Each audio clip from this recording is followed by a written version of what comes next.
भीष्म पितामह जिस समय सेनापति बने तो रोज 10,000 महारथी मारते थे, लेकिन एक भी पांडवों को खरोच नहीं आती थी तो दुर्योधन जल जाता। भीष्म जैसे सेनापति एक भी पांडव नहीं मारा गया तो उनके शिविर में जाकर के रोज इस बात के लिए झगड़ा करता। तो भीष्म जी भाव में आए, 5 बाण निकाल के रख दिए और कहा, कल मैं यदि जीवित रहा 5 पांडवों का वध निश्चित समझो। खबर फैल गई पूरे दोनों शिविरों में। इतने में द्रौपदी जी आ गई। बोले प्रभु सुना? बोले हाँ।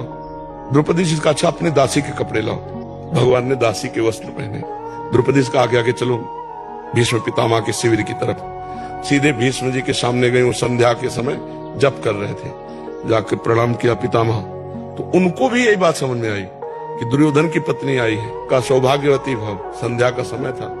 तो द्रौपदी जी ने हटाया और कहा कि आप प्रण करते हो सौभाग्य उजाड़ने का और आशीर्वाद देते हो सौभाग्यवती भव का। हम क्या माने कि कौन सा भीष्म सत्य है, सौभाग्य उजाड़ने वाला या सौभाग्य देने वाला? भीष्म जी का माला छूट गया। उनका वो कार्य जो तुम्हें यहाँ लाया है, क्योंकि इतनी चतुराई से तेरे को यहाँ तक इस समय पहुंचाना केवल उसी का कार्य है। भीष्म जी ने जब देखा तो कहा, बेटी तेरे सौभाग्य को कौन उजाड़ सकता है? हम जैसे सैकड़ों भीष्म तो भी नहीं उजाड़ सकते, जिसका रक्षक ये गोविंद तुम्हारे लिए दासी बन के आया है। तब भगवान से कहा, मेरा प्रण तो तुम तोड़ दिए, लेकिन तुम्हारा भी प्रण तोड़ूंगा कल।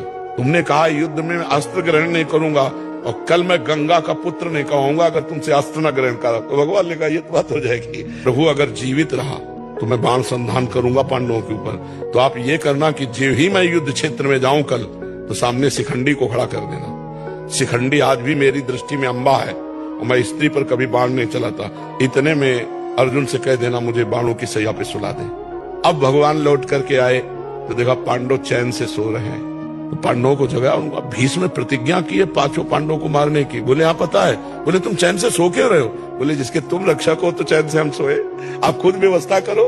अगर भगवान का भरोसा है तो चैन से सोओगे।